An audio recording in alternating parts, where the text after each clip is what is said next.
Bismillahirrahmanirrahim. Assalamualaikum warahmatullahi wabarakatuh. Alhamdulillah nahmaduhu wa nasta'inuhu wa nastaghfiruh.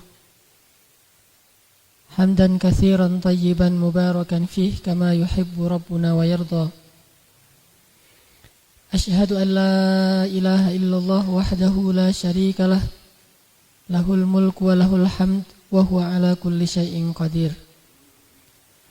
Wa asyhadu anna Muhammadan abduhu wa rasuluh alladzi la yantiqu 'anil hawa in huwa illa wahyun yuha.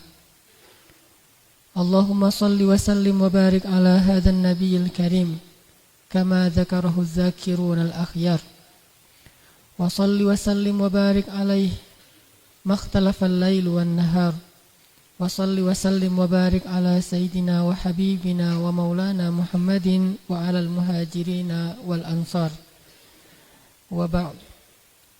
Qala Allah Ta'ala fil Qur'anil Karim, A'udzu billahi minasy syaithanir rajim. Wasari'u ila maghfiratin min rabbikum wa jannatin 'arduha as-samawati wal ardu u'iddat lil muttaqin. الذين ينفقون في السراء والضراء والكاظمين الغيظ والعافين عن الناس والله يحب المحسنين. صدق الله العظيم. Teman-teman yang dirahmati Allah Subhanahu wa taala, hari ini kita akan membahas tentang salah satu di antara ciri orang yang sabar. Salah satu di antara sifat sabar itu, karena sabar adalah lebih dari setengah dari keimanan. Kalau para ulama menyebutkan hadis ada 60-an cabang iman, hampir seluruh cabang iman itu diraih dengan kesabaran. Hampir seluruh cabang iman itu, atau bahkan seluruh cabang iman itu diraih dengan kesabaran. Dan orang yang beriman itu ciri khas yang paling melekat di dalam dirinya itu adalah sabar. Tidak mungkin seseorang disebut beriman kalau dia tidak memiliki sifat sabar. Dan sifat sabar yang paling jelas dan paling tampak itu ada pada diri orang yang beriman. Sehingga kalau kita membaca ayat-ayat tentang bagaimana Allah menguji seseorang keimanannya benar atau tidak, selalu ayatnya itu tentang bagaimana Allah menguji kesabarannya. Allah kalau pengen lihat orang itu imannya benar apa enggak, maka Allah akan melihat kesabarannya.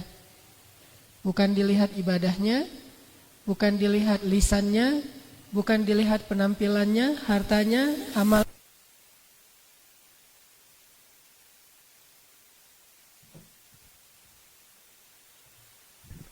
Cek. Allah tidak melihat kepada penampilannya, tidak melihat kepada amal-amal yang sifatnya nafilah atau yang sunnah yang dia lakukan, tetapi Allah melihat kepada kesabarannya. Teman-teman bisa cek nanti, yang paling jelas tuh ada di dalam surat Al-Ankabut 1 lembar pertama. Itu jelas banget. Allah kalau pengen tahu, pengen ngelihat, pengen ngebuktiin seseorang itu imannya benar apa enggak, maka Allah akan mengujinya dan melihat kesabarannya sejauh apa. Sehingga hal yang sangat penting untuk kita pelajari kalau kita pengen jadi seorang mukmin sejati, sampai kita mendapat gelar ulaika humul mu'minuna haqqan, sampai dapat gelar mukmin yang benar. Ulaika humus shadiqun, mukmin yang jujur. Radhiyallahu anhum wa radu'an, Allah ridha kepada mereka dan mereka ridha kepada Allah. Kalau kita pengen ngedapetin gelar ini di akhir hayat kita, dan Allahu a'lam, maka yang harus kita tunjukkan dalam hidup kita itu adalah sifat sabar. Di antara sekian banyak contoh-contoh sifat sabar yang ada di dalam kajian Islam, salah satunya adalah ciri orang yang sabar itu tidak mudah tersinggung, nggak gampang baper.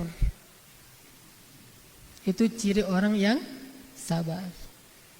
Gak semuanya tuh pakai perasaan. Tapi kalau gak pakai perasaan juga susah sih. Tapi jangan berlebihan lah. Karena kalau terlalu ngebaper, nanti lama-lama kita akan jadi orang yang selalu memakai kaca pembesar. Gak pernah pakai cermin.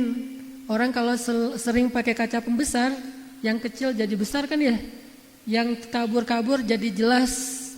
Tapi kalau dia pakai cermin, dia hanya akan melihat dirinya, kekurangannya, sehingga dia bisa memperbaiki dirinya. Salah satu di antara ciri orang yang sabar, yang Allah katakan, Ya ayyuhalladzina amanu isbiru. Wahai orang yang beriman, bersabarlah. Perintah Allah untuk bersabar tuh. Sama kayak aqimus shalah wa atuz zakah, dirikan sholat dan tunaikan zakat.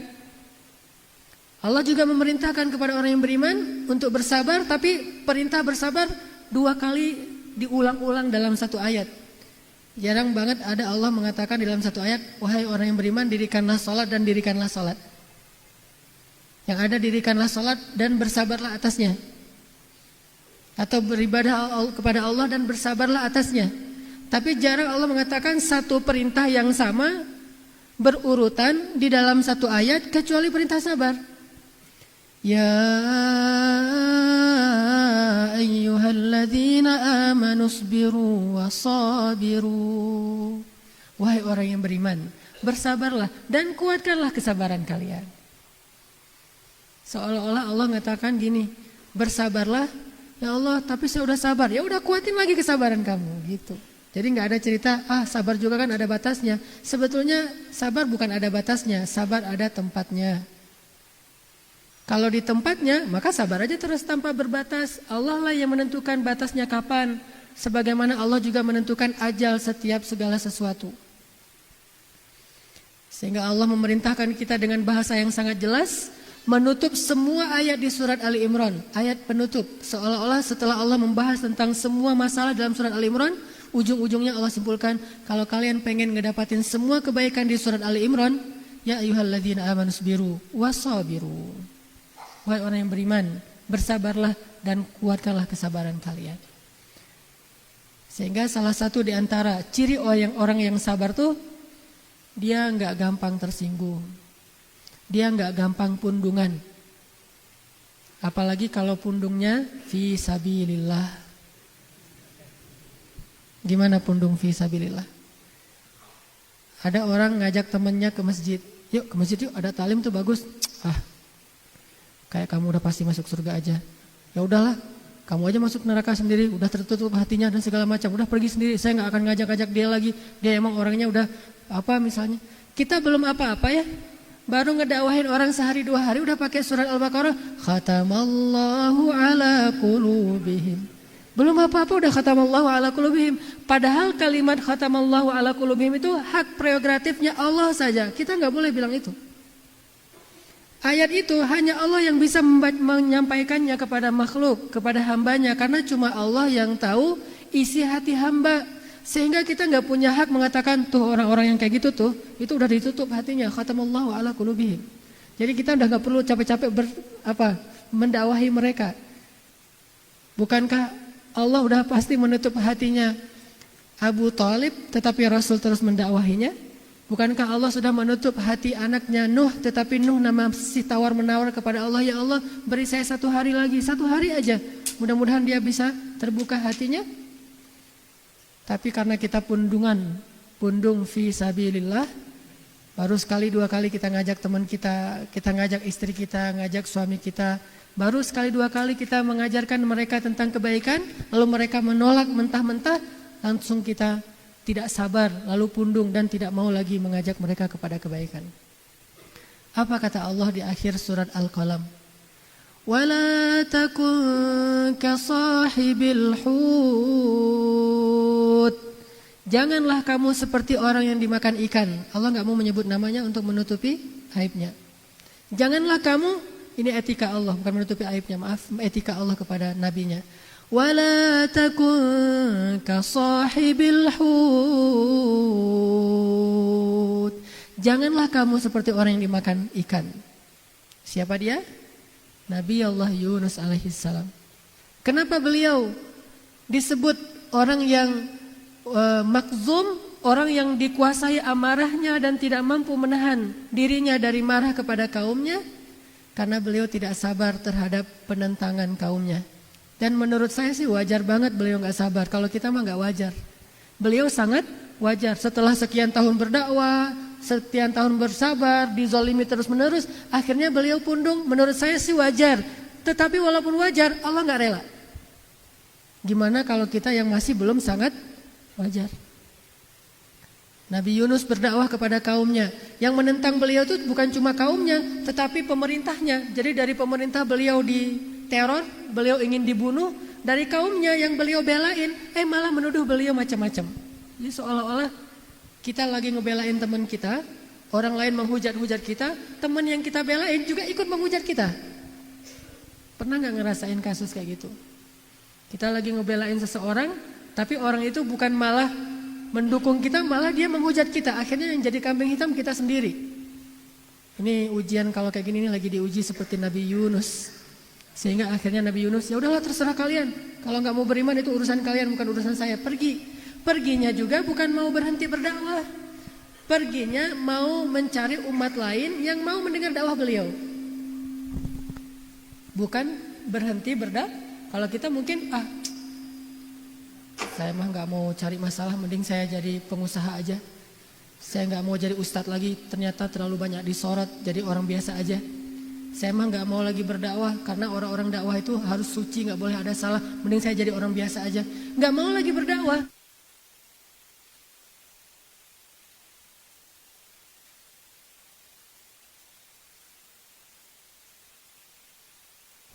Sabar ya.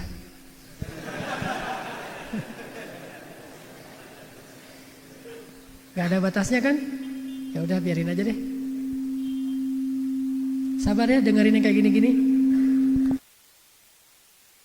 Cek. Ya artinya Nabi Yunus alaihissalam bukan beliau mau berhenti berdakwah, bukan beliau gak mau lagi menyampaikan risalah, cuma beliau pengen pindah ke negeri yang lain. Berharap di negeri itu beliau akan ketemu dengan orang yang mau mendengar dakwah beliau. Cuma kayak gitu niatnya. Tetapi Allah gak rela dan akhirnya Allah memberi pelajaran kepada Nabi Yunus dengan adegan yang kita tahu ceritanya. Sehingga Allah ketika Nabi Muhammad SAW agak sedikit melemah dalam dakwahnya, mulai agak merasa aduh kok gini-gini amat ya dakwah mah. Akhirnya Allah nasihati Nabi Muhammad dan itu ada di surat Juz 29 dan wama adraka ma Juz 29. Tahukah kita apa itu Juz 29? Juz 29 itu seluruhnya surat Makkiyah. Dari Al-Mulk sampai akhir Juz 29 itu surat Makkiyah dan Juz 28 itu semuanya surat Madaniyah. Artinya apa? Juz 29 ini setiap suratnya turunnya di Mekah. Kalau Juz 30 ada Makkiyah ada Madaniyah. Surat-surat yang lain ada Makkiyah ada Madaniyah. Tapi kalau Juz 29 semuanya Makkiyah, artinya semuanya turun di Mekah. Kalau semuanya turun di Mekah, kita bisa kebayang lah gimana suasana waktu itu. Berarti suasana ketika Nabi dalam keadaan benar-benar diuji oleh Allah dalam awal-awal dakwahnya.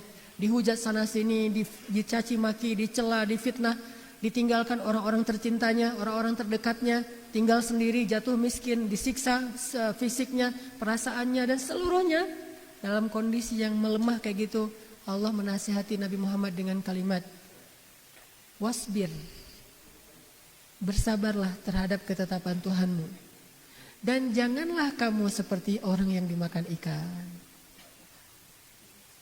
Coba teman-teman buka deh surat Al-Qalam surat 68 biar kita tilawah dulu. Buka surat Al-Qalam surat 68.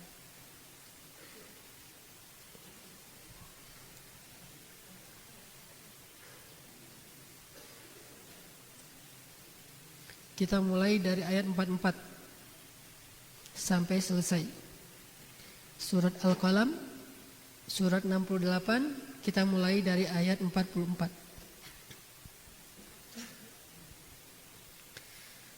A'udzu billahi من الشيطان الرجيم. Silakan.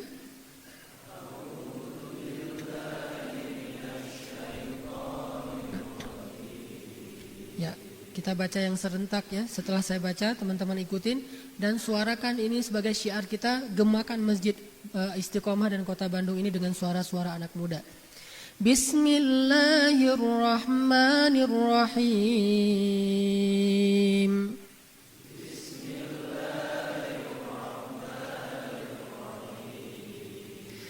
فذرني ومن يكذب بهذا الحديث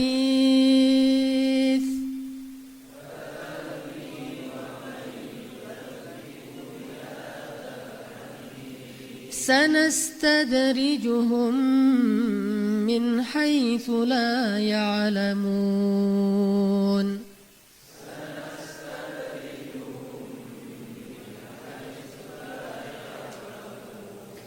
وأملي لهم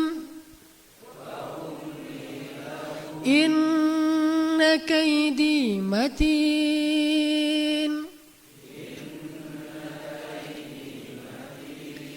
أم تسألهم أجرا فهم من مغرم مثقلون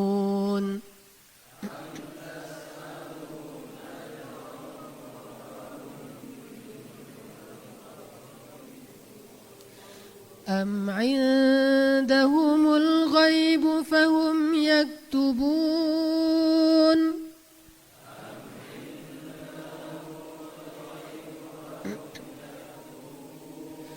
فاصبر لحكم ربك ولا تكن كصاحب الحوت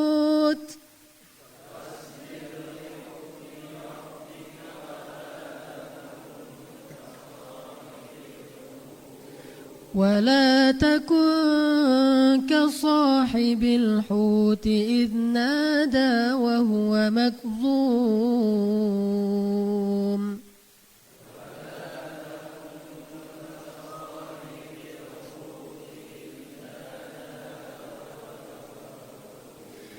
لولا أن تداركه نعمة من ربه لنبذ بالعراء وهو مذموم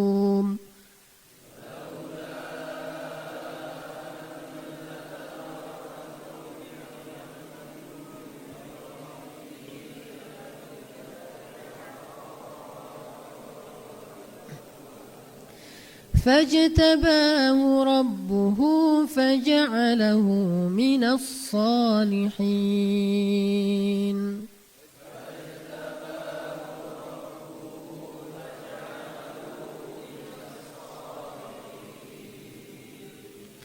Maka serahkanlah wahai Muhammad kepadaku urusan orang-orang yang mendustakan perkataan ini atau Al-Quran. Nanti kami sendiri yang akan menarik mereka dengan berangsur-angsur ke arah kebinasaan dari arah-arah yang mereka tidak duga-duga. Dan aku memberi tangguh kepada mereka, sesungguhnya rencanaku amat tangguh. Apakah kamu meminta upah kepada mereka wahai Muhammad, lalu mereka merasa berat dengan hutang piutang itu? Ataukah ada pada mereka itu ilmu tentang gaib, lalu mereka menulis padanya yang mereka tetapkan? Maka bersabarlah kamu wahai Muhammad terhadap ketetapan Tuhanmu. Dan janganlah kamu seperti orang yang berada di dalam perut ikan ketika ia berdakwah, bukan berdoa ya. Nah dari situ berdakwah. Ketika dia berdakwah sedang ia dalam keadaan marah kepada kaumnya. Kalau sekiranya ia tidak segera mendapat nikmat dari Tuhannya, benar-benar ia akan dicampakkan ke tanah tandus dalam keadaan tercela. Lalu Tuhannya memilihnya dan menjadikannya termasuk orang-orang yang soleh. Ini ayat turun ketika Nabi sedang perasaannya lagi dalam keadaan galau banget. Dan galaunya Nabi itu bukan urusan pribadi. Lebih keren lah daripada galau kita. Lebih agak elit dikit. Kalau kita mah galau mah urusannya itu melulu ya. Kayak cerita minggu kemarin ya. Galaunya keliling Sungai Nil. Nah kalau itu mah galau gak keren. Jangan ditiru ya, saya malah takut. Gara-gara saya cerita kemarin banyak yang meniru. Kenapa nih banyak yang keliling-keliling sungai-sungai di Bandung? Gara-gara galau mengikuti Ustadz Hanan. Kalau Sungai Nil masih mending lah keliling tapi asik ngelihat pemandangannya. Dan Sungai Nil itu kata Nabi salah satu sungai surga yang ada di bumi. Intinya Nabi lagi galau dan galaunya Nabi itu bukan karena masalah pribadi, bukan karena putus cinta. Nabi pernah ditolak cintanya enggak? By the way, nih intermezzo. By the way, Nabi pernah enggak ngerasain ditolak cintanya? Pernah baca ceritanya? Pernah banget, 2 kali. Jadi yang putus-putus cinta, berbahagialah kalian mengikuti sunnah Nabi. Pernah ditolak 2 kali. Cuma bedanya, Nabi ditolak mah biasa aja. Gak sampai baper banget, gak sampai akhirnya gak bisa tidur, gak bisa makan. Apalagi berdiri di atas tower, di atas jembatan gitu. Tapi mau loncat gak berani, gak loncat, gak keren, masa turun lagi gitu kan ya. Udah naik di atas tower, loncat, aduh sakit juga nih kalau jatuh nih, apalagi ngelihat di bawah itu banyak batu. Tapi mau turun lagi gak keren, ntar ditertawain sama orang lain. Akhirnya muter-muter aja di situ, lama-lama jatuh sendiri, bukan karena niat bunuh diri, terbunuh. Atau sampai ada yang nabrakin motornya ke truk yang berhenti di depan rumah ceweknya, dia tabrakin sehingga biar ceweknya tahu, biar kamu tahu gimana aku gak bisa hidup tanpa kamu. Nabi mah gak kayak gitu. Pernah beliau ditolak cintanya? Pernah. Saat beliau masih jomblo, belum menikah dengan Khadijah, belum dapat wahyu, beliau punya perasaan sayang kepada anaknya Abu Thalib dan ingin menikahinya, ternyata ditolak oleh papanya. Pak, saya ingin melamar anak bapak. Maaf, udah ada yang duluan dan saya emang niat mau nikahin anak saya dengan kaum yang fulan, dengan kabilah fulan. Alah si bapak mah sara banget gitu ya. Enggak, biasa aja. Saya mau menikahkan putri saya dengan kabilah fulan karena dulu mereka menikahkan putri mereka dengan kabilah kita, yaitu ayahmu dengan Aminah. Oh ya udah nggak apa-apa, udah selesai, beres, nggak ada sampai keliling Sungai Nil kayak gitu kan, nggak ada adegan-adegan kayak gitu, biasa aja. Ternyata dapat yang lebih baik, yaitu Khadijah. Khadijah wafat, datang lagi ke situ. Coba, berarti kan Rasulullah masih nyimpen ya. Dan itu manusiawi, nggak salah, walaupun nggak sampai ada perasaan yang macam-macam. Secara manusiawi banget, naluri banget gitu. Khadijah wafat, Rasulullah ngelamar lagi cewek yang sama. Cuma sekarang dia udah janda, udah punya anak. Sekarang yang nolak bukan bapaknya udah meninggal, yang nolak dia sendiri. Dia bilang, ya Rasulullah, siapa sih yang tidak ingin menjadi istrimu? Tetapi saya bingung. Saya punya banyak anak, kalau saya menikah dengan engkau, saya harus memilih berat kemana. Kalau saya berat kepada suami, saya takut mentelantarkan anak-anak saya yang masih kecil-kecil. Kalau saya berat ke anak, saya takut zalim kepada hak suami saya. Daripada saya jadi orang zalim, maka ya Rasulullah maaf, saya gak bisa terima. 2 kali loh, cewek yang sama, bayangin. Tapi apa baper? Biasa aja. Makanya orang yang sabar tuh kayak gitu tuh. Orang yang tangguh tuh kayak gitu. Laki-laki yang tangguh tuh jangan lihat saya emang nggak tangguh kemarin tuh, sekarang insya Allah udah tangguh. Jadi yang tangguh tuh kayak gitu. Ada masalah cinta mah bukan segalanya dalam hidup lah. Walaupun dia adalah salah satu di antara zinatul hayah, perhiasan hidup ya. Bahkan kata Nabi, kehidupan dunia ini adalah kesenangan dan sebaik-baik kesenangan itu adalah istri yang solehah, artinya dengan perasaan. Tetapi dia bukan segalanya, bukan akhir dari segalanya, bukan juga ya pokoknya hidup kita tentang cinta, love and love, pokoknya love aja gitu. Enggak segalanya tentang cinta.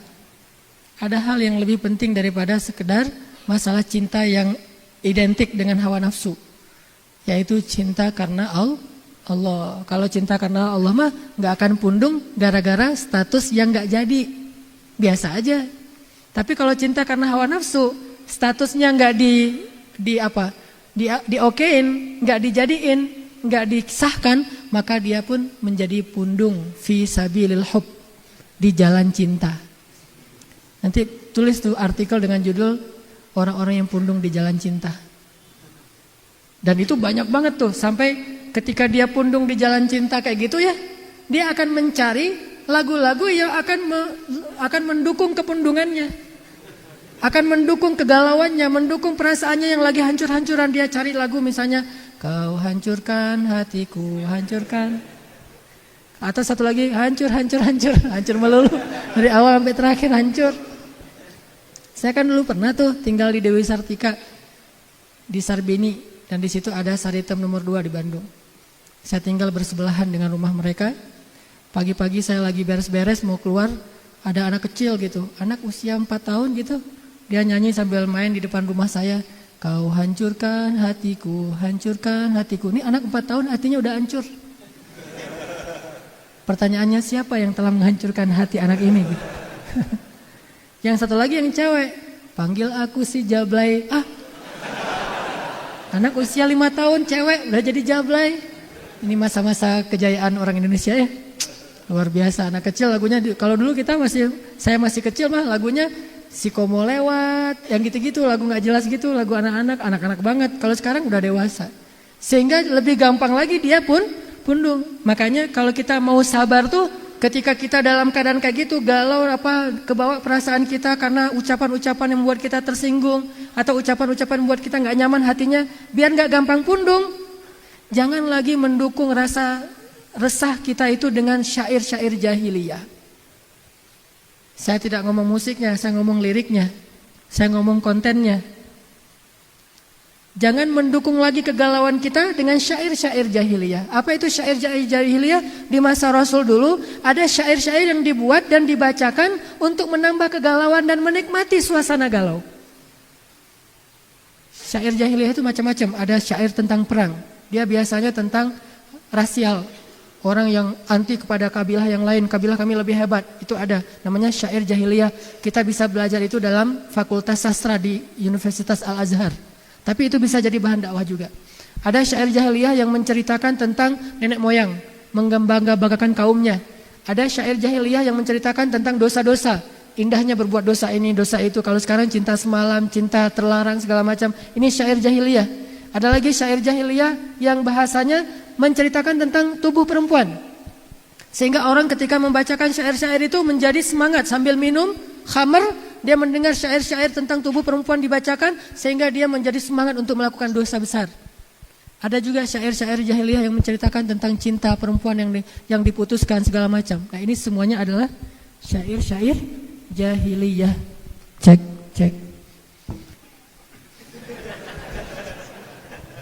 Ya, gitu ya, Bro. Jadi syair jahiliyah itu adalah syair-syair yang menceritakan hal-hal yang menambah kegalauan di dalam hati. Sehingga orang yang sering mendengar dan menikmati syair ini, hatinya itu menjadi lemah. Dan kita jarang mendengar ada cerita di antara sahabat bunuh diri, enggak pernah malah, bukan jarang, bunuh diri gara-gara cinta tuh enggak pernah. Atau jadi anjlok prestasinya, jadi enggak bisa ngafal Quran gara-gara diputusin cewek. Itu kayaknya enggak ada ceritanya di antara sahabatnya. Ada gitu, mana Abu Hurairah kok nggak masuk sekolah hari ini ngafal hadis? Ya Rasul, dia mah lagi galau sekarang. Kenapa? Soalnya nggak ada tuh Abu Hurairah cerita kayak gitu. Siapa dulu yang ditolak melulu sama cewek? Berinisial J, siapa? Julaibib, datang tolak. Mungkin ratusan kali lah ditolak sama cewek. Tapi dia nggak pernah.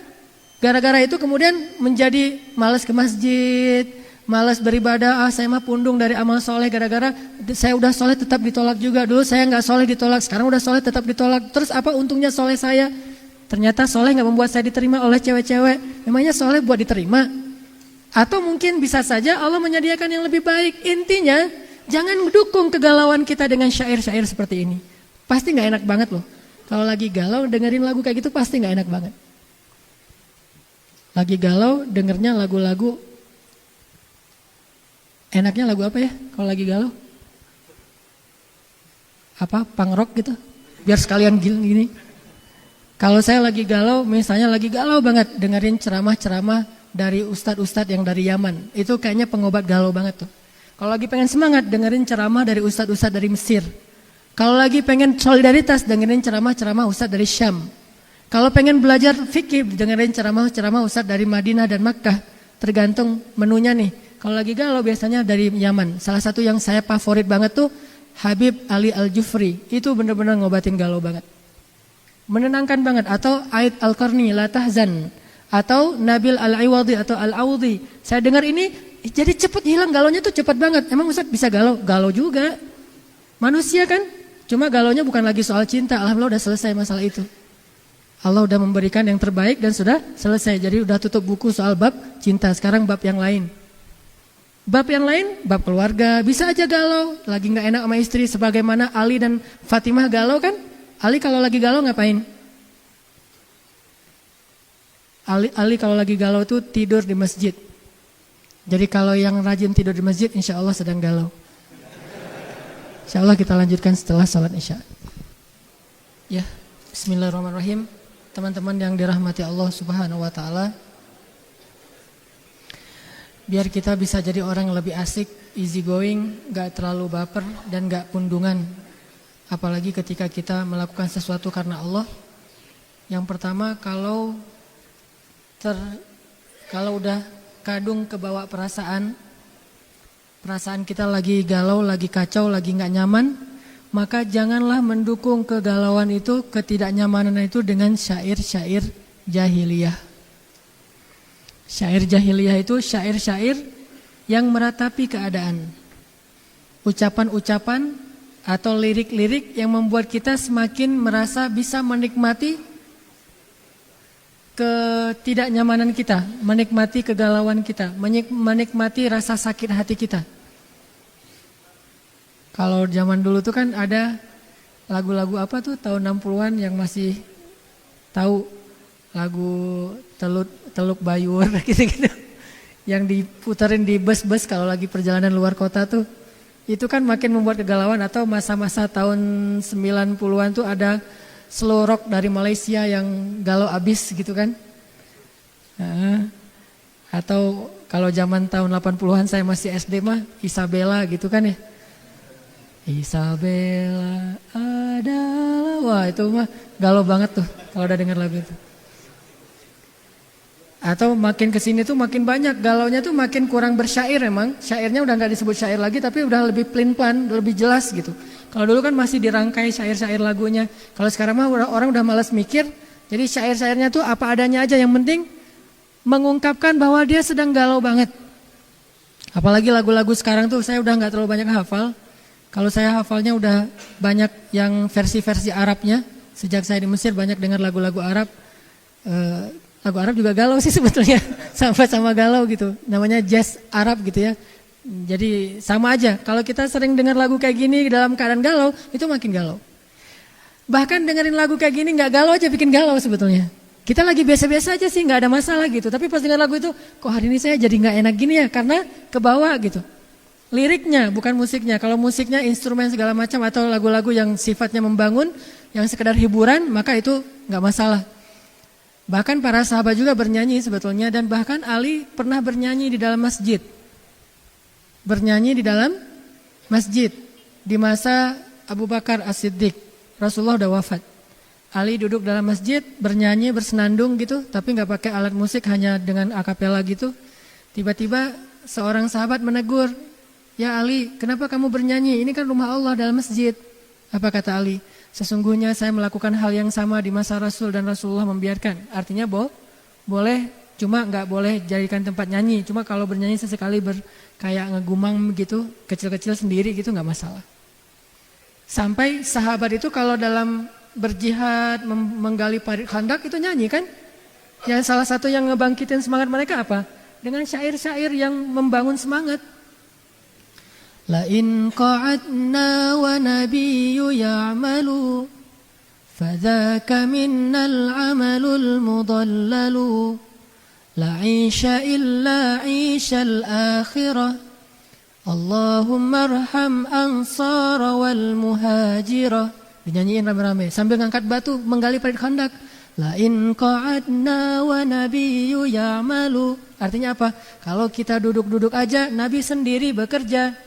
Fadzaka minnal amalul mudallalu. Kalau gitu kita malu-maluin diri kita sendiri.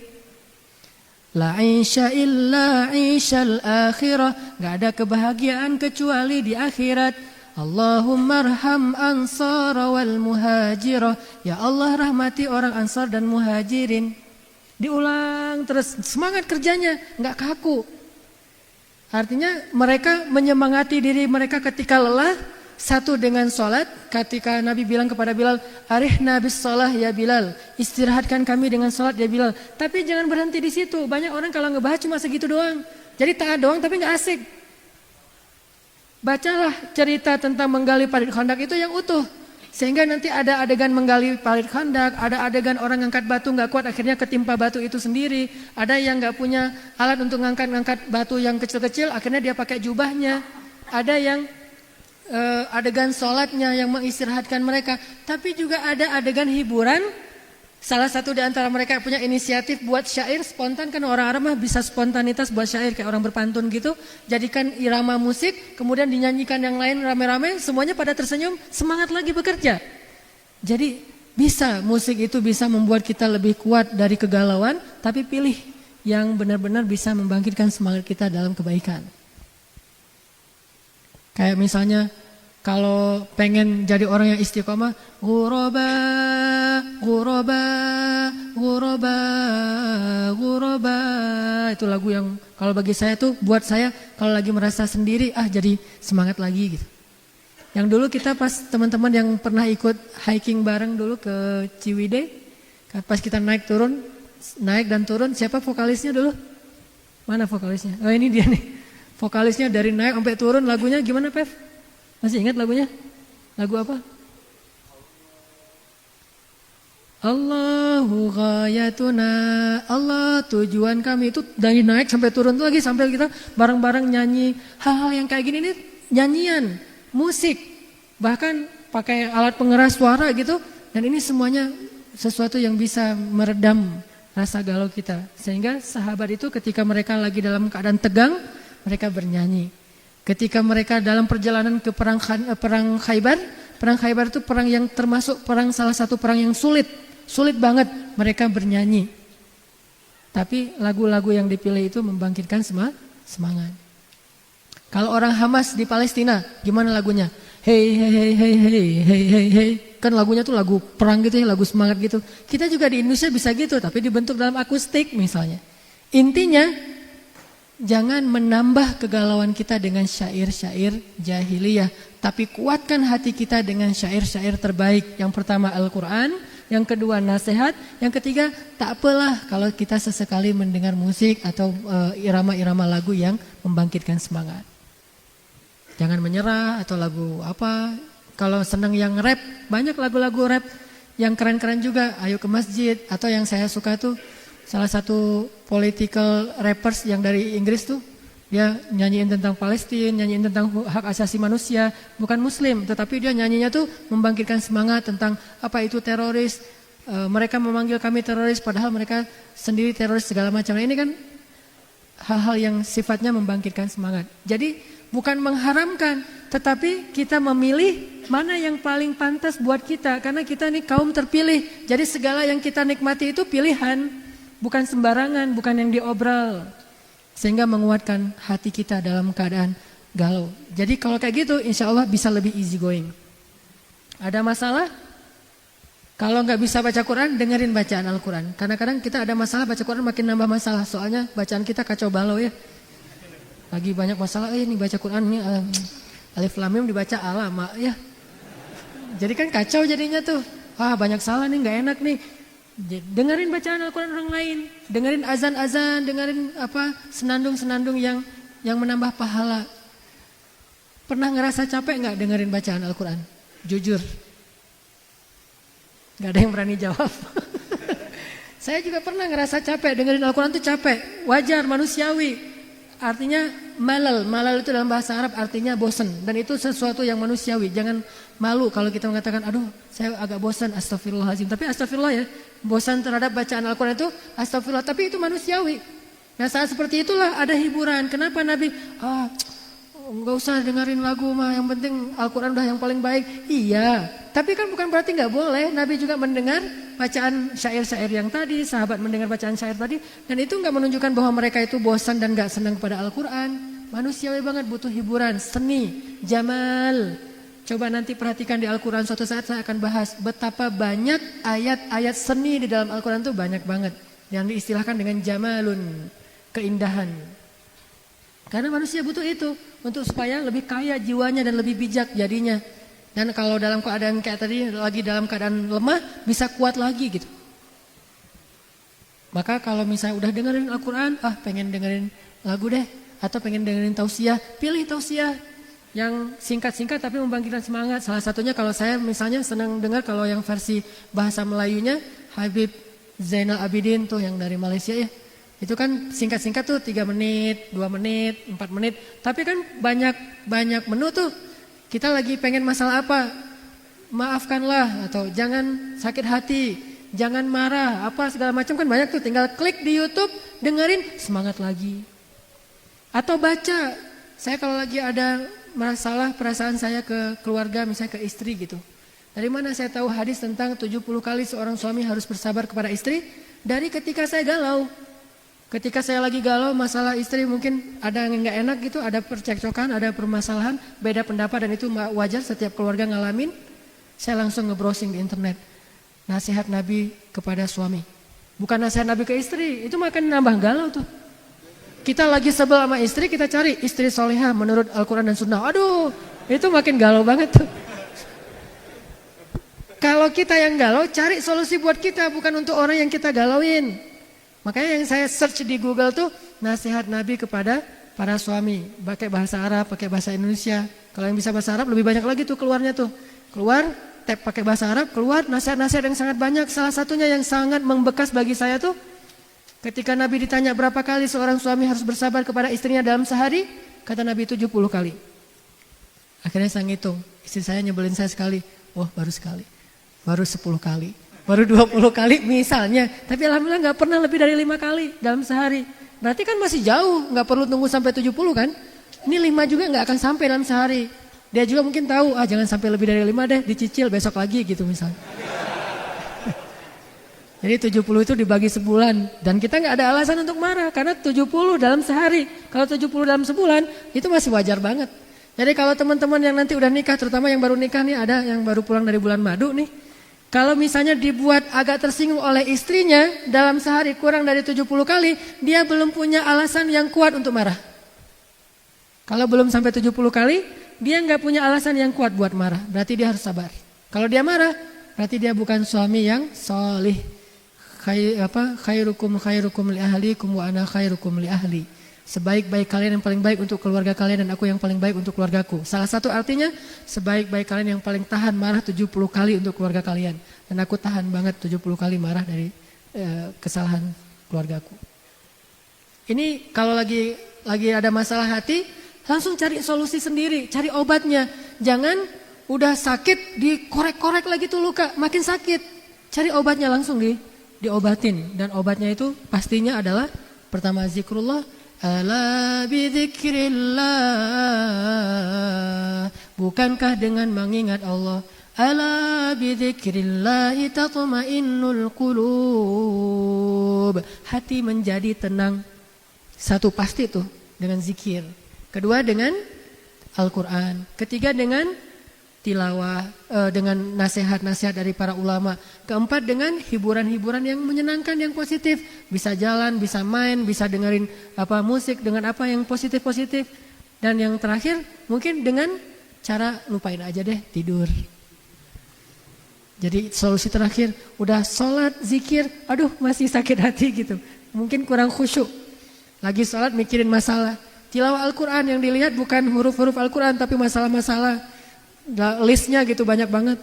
Udah gitu dengerin musik, aduh bingung milih musik yang bisa menyemangati kita. Dengerin nasihatnya makin berat. Soalnya yang dibahas masalah sunnah, bid'ah, surga, neraka, berat-berat banget gitu, fikih gitu ya. Akhirnya makin galau. Udah deh bawa tidur aja deh. Tidur, melupakan masalah sejenak. Bangun dari tidur nanti tiba-tiba udah 309 tahun. Ashabul Kahfi ya.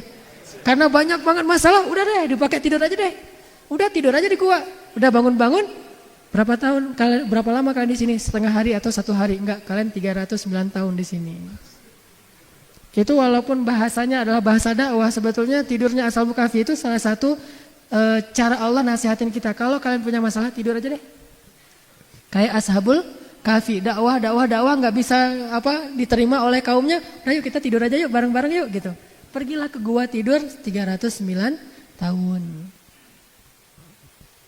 Kalau nggak bisa tidur, minum Panadol.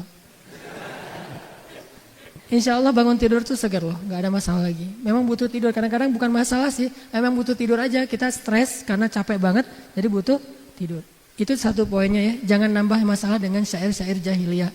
Yang kedua, kalau kita pengen lebih easy going dengan perasaan kita ketika ada masalah dari luar, jangan dibesar-besarkan. Ada istilah Arab, syair Arab mengatakan kalau terjemahannya gini. Tutupilah luka itu sebesar lukanya. Jangan sampai lukanya dikit di ujung jari, tapi perbannya itu sampai ke sini. Wah, kayak orang lagi patah gitu. Terus kemana-mana tuh bawa, wah saya mah sakitnya parah banget nih, nggak bisa digerakin tangannya. Padahal lukanya doang sekecil semut di ujung jari, lukanya kecil banget.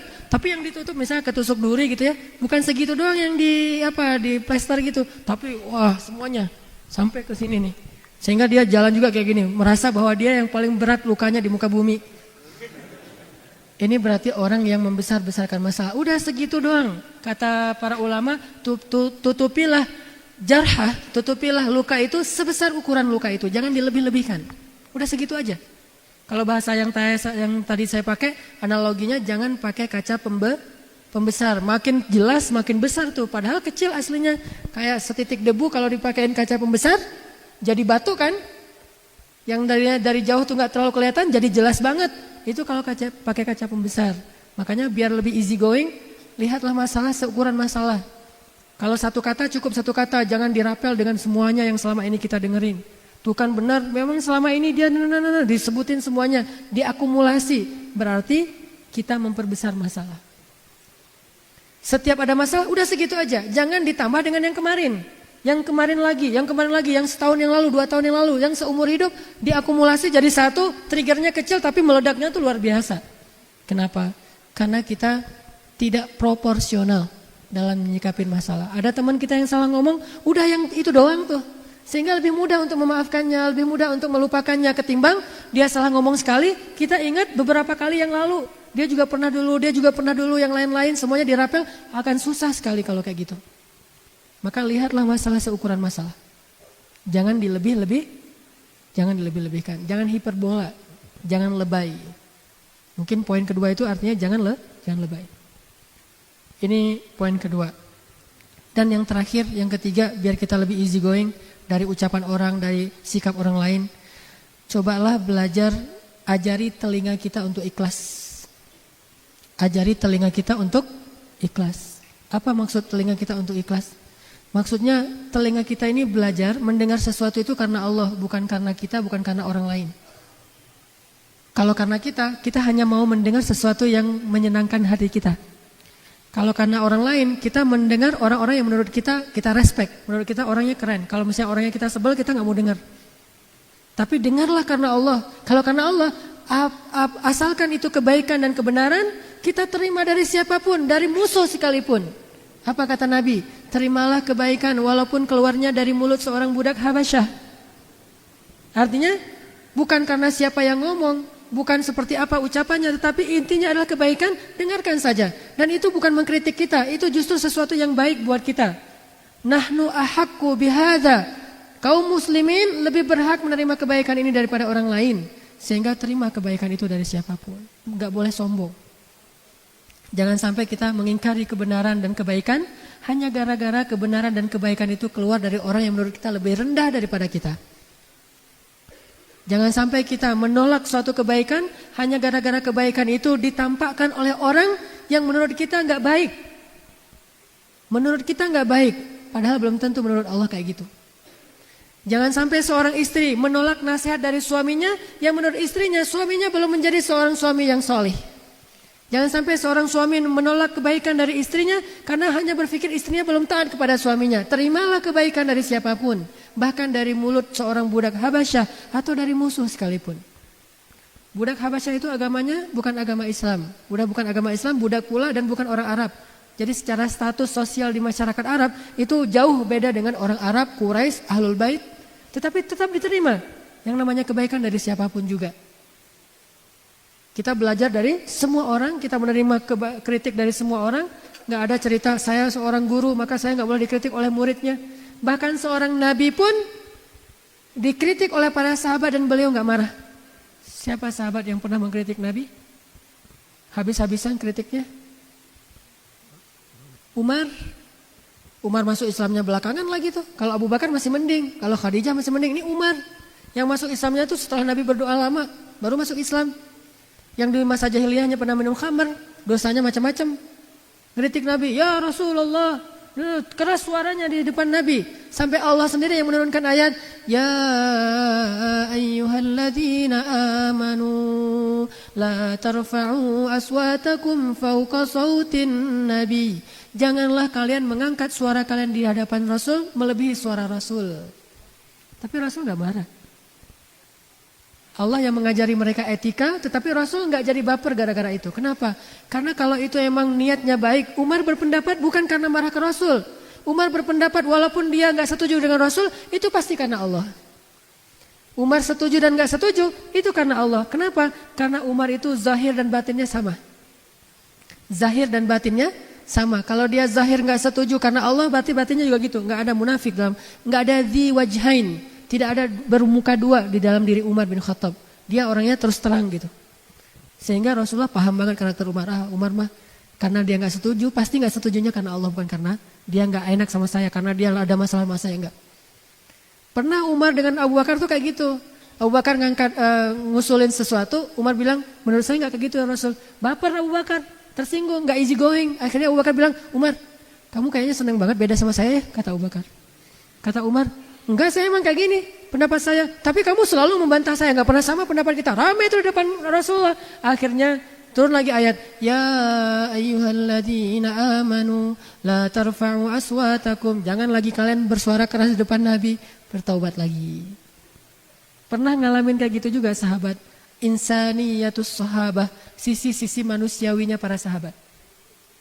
Tapi ketika mereka udah paham, Umar pernah dikritik lebih keras dari ini, tapi nggak sampai membawa perasaan. Ketika Umar jadi Amirul Mukminin, khalifah, presiden, bayangin yang mengkritiknya seorang mantan budak, Bilal bin Rabah. Ngebantah terus. Umar ngeluarin satu undang-undang, dibantah sama Bilal. Umar ngeluarin keputusan presiden, dibantah sama Bilal. Pokoknya Bilal ini ngebantah Umar aja terus. Sampai Umar bilang ini apa? Kata Umar, ya Allah aku berlindung kepadamu dari Bilal. Sampai ngomong gitu coba. Saking kerasnya bantahan Bilal kepada Umar, sampai Umar bilang, ya Allah aku berlindung kepadamu dari Bilal. Tapi Umar gak marah sama Bilal, cuma udah gak tahan lagi gitu. Saking terus menerus gitu, dalam keadaan bertubi-tubi terus menerus, deketan lagi waktunya, terus aja Bilal ngebojokin Umar sampai Umar terpojok banget, sampai Umar bilang, ya Allah aku berlindung kepadamu dari Bilal. Ini artinya mereka mah orangnya easy going banget. Pernah Umar di depan para jamaah habis sholat, kan zaman dulu mah presiden, dia juga ulama, dia juga imam sholat ya. Habis ngimamin sholat, Umar berdiri kemudian mengumumkan satu pengumuman. Gara-gara ada pengaduan dari salah seorang perempuan, dari seorang laki-laki yang ngadu dia jomblo, udah tua masih jomblo. Ditanya sama Umar, kenapa kamu masih nggak jomblo? Kamu jomblo fisabilillahnya Istiqomah dan Al-Latif ya gitu. Kata dia, enggak, saya mah enggak jomblo, bukannya enggak mau nikah, bukan terlalu selektif. Tetapi mahar-mahar perempuan sekarang mahal-mahal, wahai Amirul Mukminin. Saya bukan orang kaya, enggak sanggup membayar mahar perempuan. Walaupun hadisnya sebaik-baik perempuan yang paling murah maharnya, tetapi namanya manusia kadang-kadang menganggap dirinya, saya kan keren, jadi mahar saya mah 2 miliar gitu misalnya. Saya aja suka bercanda sama istri saya, karena bercanda doang sih enggak serius. Anak saya menurut saya adalah bidadari saya, my angel gitu. Jadi saya bilang ke istri saya, nanti mahar dia tuh paling murah 4 miliar ya. Saya 3 miliar, kamu setengah miliar, dia setengah miliar. Jadi saya dapat 3 miliar gitu-gitu. Jadi dicandain, maharnya mahal-mahal. Kalau teman-teman pergi ke Mesir, orang Mesir itu rata-rata nikahnya di atas 35 tahun. Kenapa? Sukses dulu baru bisa nikah, saking mahalnya mahar orang Mesir. Makanya saya nggak punya istri orang Mesir. Maharnya mahal banget. Apa maharnya? Harus punya 1 bungalow, mobil, kemudian emasnya itu sampai ditaruh dari ujung pergelangan tangan tuh sampai di siku tangan, penuh berapa kilogram, setengah kilo. Ngadulah nih seorang sahabat ke Umar, ya Amirul Mukminin, sekarang maharnya terlalu mahal dan segala macam, saya tidak bisa menikah. Akhirnya Umar menjadi marah karena dia presiden, dia tinggal ngubah hukum aja. Ketika dia selesai sholat dia katakan, wahai kaum muslimin, mulai sekarang saya akan buat peraturan bahwa mahar tidak boleh melebihi sekian dinar. Siapa yang selama ini maharnya sudah melebihi sekian aturan yang saya buat, maka kembalikanlah kepada laki-laki yang membayar mahar. Sebutlah misalnya 1 dinar. Siapa yang selama ini dapat mahar lebih dari 1 dinar, maka dia kembalikan sisanya kepada suaminya atau laki-lakinya. Seorang sahabiat mengangkat tangan, perempuan, dari belakang, dan itu kelihatan. Artinya masjidnya masih belum ada pembatas. Baru ada pembatas masjid di zaman masjid dalam Islam itu akhir-akhir ini. Dulu di zaman Rasul, di zaman sahabat, nggak ada pembatas laki-laki dan perempuan, hanya perempuan agak belakangan biar beda dengan laki-laki. Lalu dia mengangkat tangan. Umar mengatakan, ada apa? Dia mengatakan, ya Amirul Mukminin, bagaimana engkau akan mengatakan sesuatu yang bertolak belakang dengan Al-Quran? Gimana maksud kamu? Allah berfirman dalam Al-Quran, setelah kamu memberikan mahar kepada istri-istrimu, janganlah kamu mengambil lagi mahar itu dengan jalan apapun. Inginkah kamu mengambil api neraka ke dalam perutmu? Akhirnya Amirul Mukminin dimarahin sama perempuan itu. Apa kata Umar? Banyak orang yang lebih fakih daripada Umar bin Khattab. Coba, nggak baper kan? Easy going kan? Banyak orang yang lebih ngerti agama daripada saya. Ya udah, saya tarik lagi, nggak jadi peraturannya. Coba, presiden coba, bisa kayak gitu. Namanya kebenaran, terima aja. Kalau emang kita salah, kenapa kita mau gaya-gayaan? Ngakuin aja kesalahan kita. Udah, akhirnya tarik lagi peraturannya, nggak jadi. Sesungguhnya siapa yang memurahkan mahar, maka itu baik. Yang sudah mahal ya udahlah gitu. Jadi kayak gitu peraturannya. Jadi nggak tegas gitu peraturannya. Awalnya tegas banget, tiba-tiba jadi toleran. Siapa yang memurahkan maharnya, maka dia itu kebaikan. Siapa yang mahal, itu mah terserah. Sampai kayak gitu. Terjadi lagi di zaman Abdullah bin Mas'ud. Mungkin sebagian ibu-ibu udah pernah dengar ceritanya. Ada seorang sahabat, saya lupa namanya. Dan kalaupun saya ingat mungkin gak perlu disebutkan juga namanya, karena ini salah satu adegan yang lucu. Ada seorang sahabat jadi kayak gubernur gitu di sebuah wilayah Islam.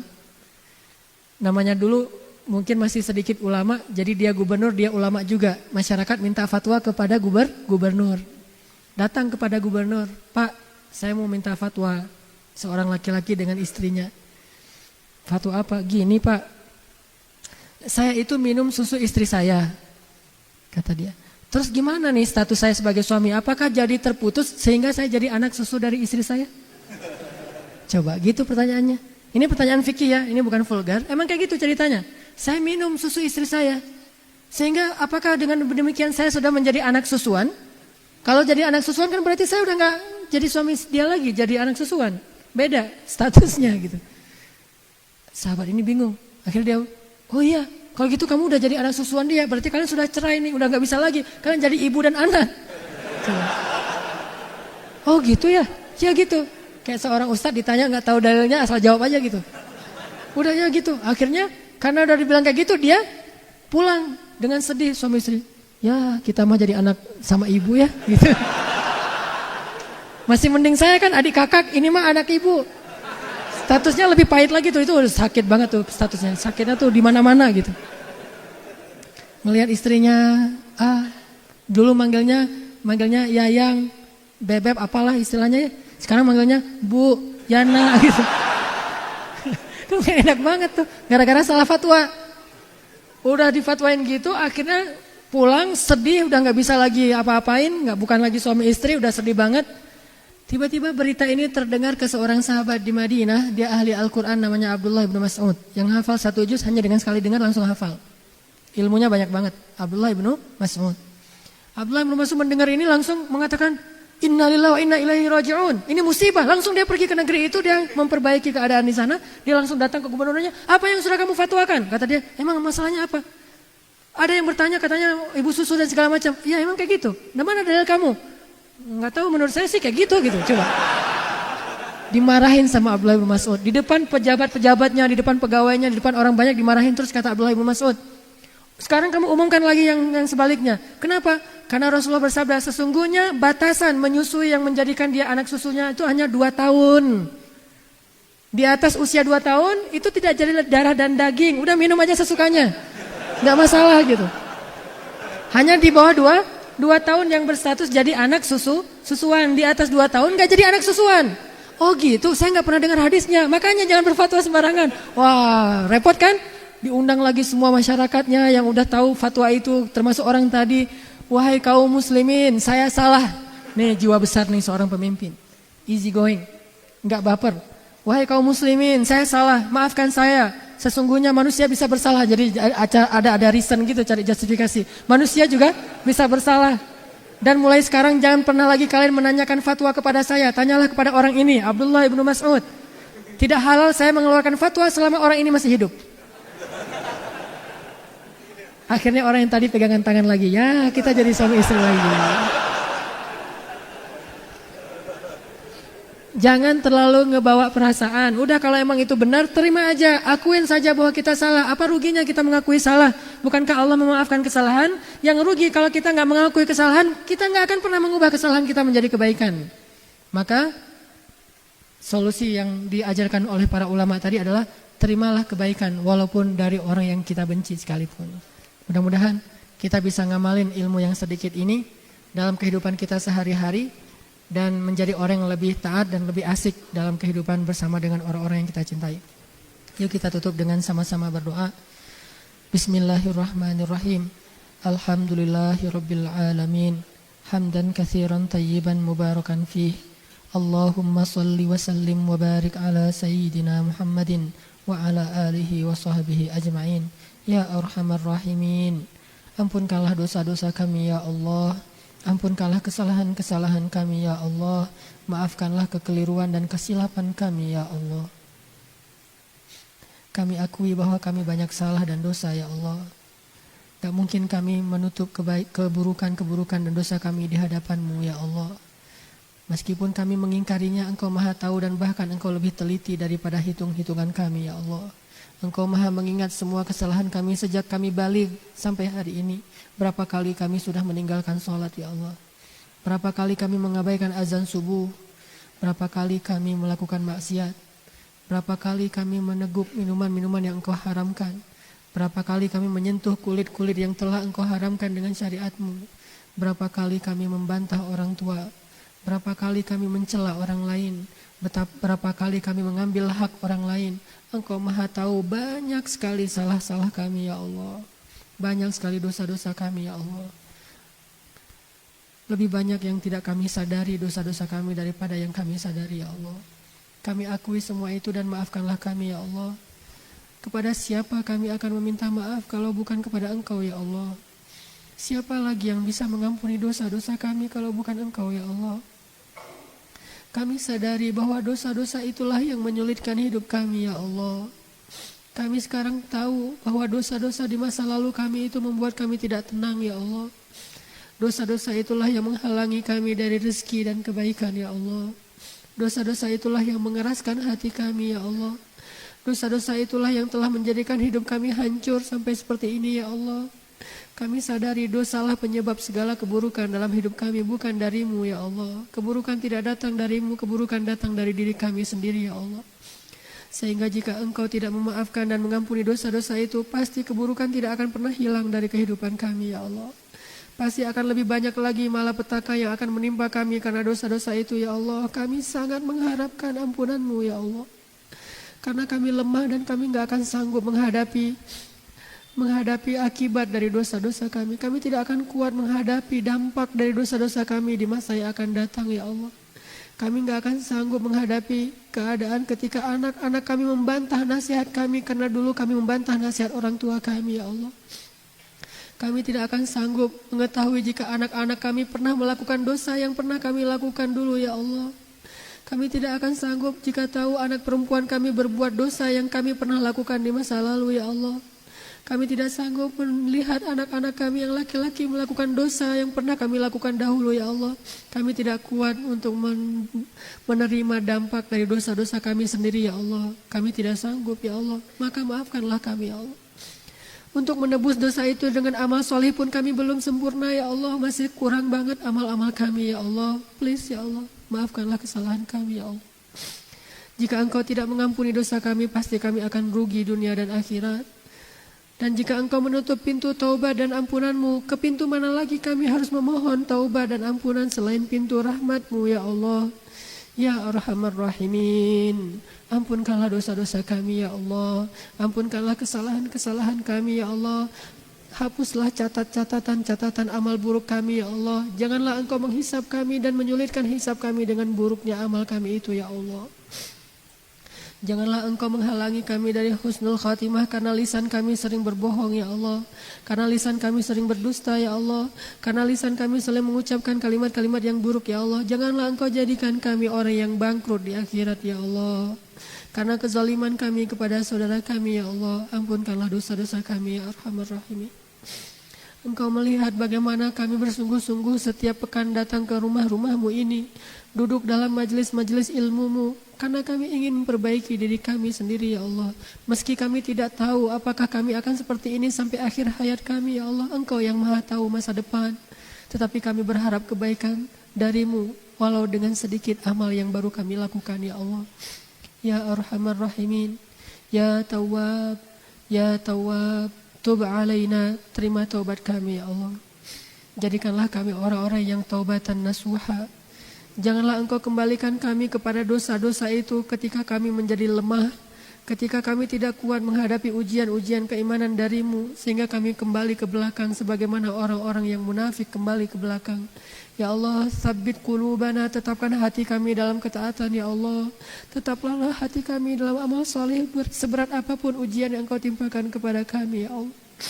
Jangan Engkau jadikan kami orang-orang yang menyerah dan pundung dari kebaikan-kebaikan karena kami tidak mendapatkan penghargaan dari manusia ya Allah. Jadikanlah kebaikan yang kami lakukan hanya kami niatkan mencari ridha-Mu ya Allah.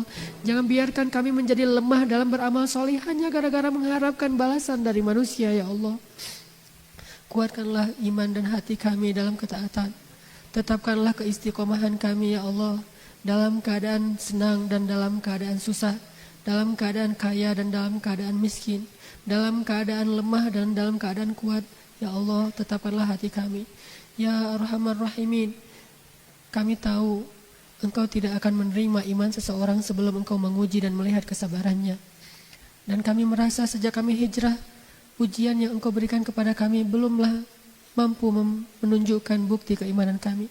Belum ada apa-apanya ujian yang kami alami dibandingkan ujian yang pernah Engkau berikan kepada para sahabat-sahabat Nabi-Mu ya Allah. Sehingga kami mungkin sadar suatu saat Engkau akan menguji kami lebih berat dari ini untuk melihat keimanan kami. Saat itu terjadi, kuatkanlah keimanan kami ya Allah. Janganlah Engkau jadikan kami orang yang gagal dan kalah karena menghadapi ujian itu ya Allah. Kami tahu suatu saat Engkau akan menguji kami lebih berat lagi untuk melihat keimanan kami. Engkau juga akan mungkin menguji kami untuk menggugurkan dosa-dosa kami karena kurangnya amal kami. Dan itu adalah janji-Mu ya Allah, kami yakin kepada janji-Mu. Maka kuatkanlah kesabaran kami ketika kami harus menghadapi ujian itu ya Allah. Dosa kami teramat banyak ya Allah. Amal-amal kami sangat sedikit ya Allah. Sehingga satu-satunya cara untuk menggugurkan dosa-dosa itu adalah dengan ujian-ujian dari-Mu ya Allah. Kuatkanlah kami menghadapi ujian-ujian itu ya Allah. Kami memohon perlindungan kepada-Mu dari ujian yang tidak sanggup kami pikul ya Allah. Engkau maha tahu batas kemampuan kami ya Allah. Engkau telah menguji orang-orang yang jauh lebih soleh dan lebih tulus imannya kepada-Mu di antara para sahabat. Engkau telah menguji para anbiya yang jelas-jelas sudah beriman kepada-Mu dan tidak punya dosa.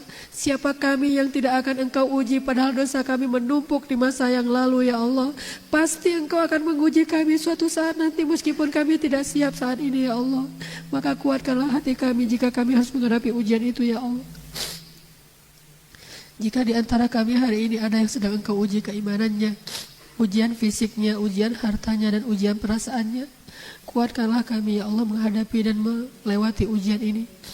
Bukankah Engkau berjanji ala inna nasrullahi qarib? Bukankah pertolongan Allah itu sudah dekat? Ya Allah, dekatkan pertolongan-Mu kepada kami ya Allah. Jangan biarkan kami berputus asa di tengah perjalanan ujian ini ya Allah. Ya Allah, kuatkanlah hati orang tua kami dalam mendidik anak-anaknya. Kuatkanlah hati kami dalam mendidik anak-anak kami.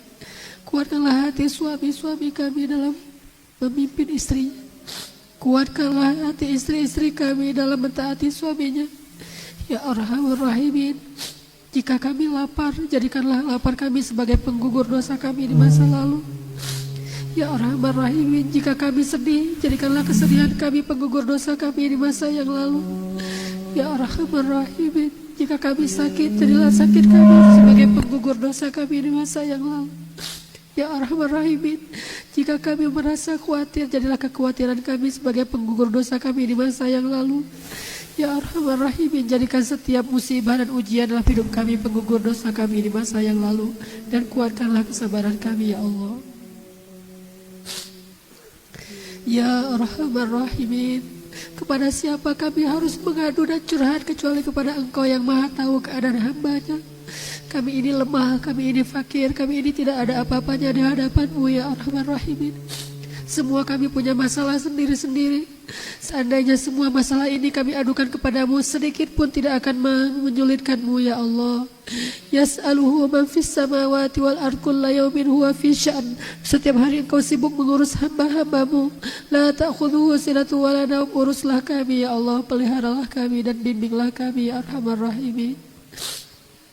Ya Arhamar Rahimin, sempurnakanlah iman kami, sempurnakanlah iman kami dengan ilmu. Janganlah Engkau jadikan kami menjadi orang-orang yang bingung dalam menentukan yang baik dan yang buruk. Ajarkanlah kami apa yang kami tidak mengerti, ya Allah. Ya Arhamar Rahimin, ajarkanlah kami rasa syukur. Ajarkanlah kami cara bersyukur terhadap nikmat-Mu, ya Allah. Seperti Engkau mengajarkan rasa syukur kepada Luqmanul Hakim padahal dia seorang budak, ya Allah. Ajarkan kami untuk selalu mengingat-ingat kebaikan-kebaikan orang lain kepada kami, bukan kejahatan mereka, ya Allah. Fabi'ayyi ala'i rabbikuma tukadziban, fabi'ayyi ala'i rabbikuma tukadziban. Ajarkan kami cara bersyukur, ya Allah. Mensyukuri nikmat iman, mensyukuri nikmat Islam, mensyukuri nikmat hidayah, mensyukuri nikmat Al-Quran, mensyukuri nikmat ukhuwah, mensyukuri nikmat keluarga, mensyukuri nikmat pasangan, mensyukuri nikmat anak-anak yang soleh, mensyukuri nikmat rezeki, mensyukuri nikmat ilmu, mensyukuri nikmat kesehatan, mensyukuri nikmat dijadikan sebagai seorang muslim, mensyukuri menjadi seorang manusia, mensyukuri menjadi hamba-Mu, ya Allah. Ajarkan kami cara bersyukur. Jangan Engkau biarkan hati kami ini dipenuhi dengan rasa dengki kepada orang lain, dipenuhi dengan rasa kufur kepada diri-Mu, ya Allah. Ajarkan kami rasa bersyukur. Hanya dengan cara bersyukur yang baik kami akan merasakan kebahagiaan hidup, ya Allah. Ajarkan kami rasa bersyukur sehingga kami bisa menghargai setiap kebaikan orang-orang yang mencintai kami. Kadang mereka begitu tulus mencintai kami, tetapi kami memungkirinya karena kami tidak menyadari bagaimana cara mereka mengekspresikan kecintaan mereka, ya Allah. Kami mengingkari kebaikan orang lain karena kami tidak faham kebaikan yang mereka berikan. Ajarkan kami cara menghargai kebaikan orang lain, ya Allah. Terutama kebaikan ibu kami, ya Allah. Yang kadang kami merasa ibu kami terlalu sering merepotkan diri kami, padahal itu adalah bentuk kasih sayang dan perhatiannya kepada kami. Ayah kami yang terlalu sering kami rasakan menasihati atau mungkin memarahi kami, padahal marahnya karena dia sayang kepada kami, ya Allah. Suami kami yang terlalu banyak menasihati kami seolah-olah dia tidak rela jika kami merasakan kebahagiaan, padahal justru karena dia sayang dan ingin menggiring kami ke surga-Mu, ya Allah. Ajarkan kami cara menghargai kebaikan dari orang lain, ya Allah. Ya Arhamar Rahimin, berilah pertolongan-Mu kepada kaum muslimin di seluruh dunia, kepada kaum muslimin di Suriah, kepada kaum muslimin di Palestina, kepada kaum muslimin di Yaman, kepada kaum muslimin di Rohingya. Ya Arhamar Rahimin, hanya doa-doa yang naik ke hadapan-Mu inilah yang bisa kami lakukan untuk menolong dan memberi perhatian kepada saudara kami di seluruh dunia, ya Allah. Kami bermunajat kepadamu untuk pertolongan saudara-saudara kami yang sedang dikepung oleh orang-orang yang memusuhi agamamu di Palestina, ya Allah. Ya Allah, rahmatilah para syuhada kami, anak-anak kami yang mati dalam keadaan dizolimi, putri-putri kami yang tertindas, perempuan-perempuan kami yang dilecehkan, orang tua kami yang disakiti. Ya Allah, saudara-saudara kami yang terusir dari rumahnya, tolonglah mereka, ya Allah. Dan jadikanlah kami orang yang jauh lebih bisa bersyukur karena keadaan kami jauh lebih baik daripada keadaan mereka, ya Allah. Jadikanlah kami salah satu di antara penolong-penolong agamamu, ya Allah. Ya Allah, bantulah dakwah kaum muslimin di Indonesia, ya Allah. Bantulah dakwah kaum muslimin di Indonesia, ya Allah. Berikanlah hidayah-hidayahmu kepada pemuda-pemuda Indonesia, ya Allah. Berikanlah hidayah-hidayahmu kepada pemuda Bandung, ya Allah. Berikanlah hidayahmu kepada perempuan-perempuan, pemuda dan pemudi Indonesia, ya Allah. Jadikanlah kami para pemuda ini sebagai awal dari kebangkitan Islam di Indonesia ya Allah. Jadikanlah kami agen-agen dakwah penerus perjuangan Rasul-Mu ya Allah. Jangan Engkau biarkan kami sibuk dengan urusan pribadi kami dan menelantarkan hak-hak agama kami ya Allah. Jadikanlah kami para kesatria-kesatria Islam. Jadikanlah kami para pejuang-pejuang Islam. Sebagaimana Engkau menghijrahkan Umar dari musuh menjadi pembela-pembela Islam ya Allah. Lahirkanlah dari tulang sulbi kami para mujahidin ya Allah, orang-orang yang akan meneruskan perjuangan Khalid ibn Walid ya Allah, Salahuddin al-Ayyubi. Lahirkanlah dari rahim-rahim istri kami seorang pemimpin yang adil ya Allah, sebagaimana lahir dari ibunya Musa, sebagaimana lahir dari rahim-rahim para sahabiat, seorang laki-laki yang bernama Umar bin Khattab yang adil, lahir dari rahim seorang perempuan, seorang laki-laki yang bernama Ali bin Abi Thalib, Nuruddin Zinki. Ya Allah, perbanyaklah orang-orang soleh seperti itu di Indonesia ya Allah. Seorang ulama yang soleh, seorang pemimpin yang soleh, seorang yang kaya yang soleh, seorang yang miskin yang soleh, seorang anak muda yang soleh, seorang perempuan yang solehah. Perbanyaklah orang soleh di antara kami ya Allah. Kami rindu keadaan di negeri kami seperti Madinah di masa Rasulullah SAW. Kami rindu melihat masjid-masjid kami dipenuhi oleh anak-anak muda ya Allah. Kami rindu ingin melihat perempuan-perempuan kami menutup auratnya dengan rasa malu ya Allah. Kami rindu melihat seorang ayah mendidik anaknya datang ke masjid ya Allah. Kami rindu suasana Madinah di masa Rasul, Madinah di masa Umar bin Abdul Aziz, atau keadaan kaum muslimin di masa Nuruddin Zinki. Ya Arhamar Rahimin, terimalah doa-doa kami ya Allah, meskipun masih kurang sekali amal-amal kami.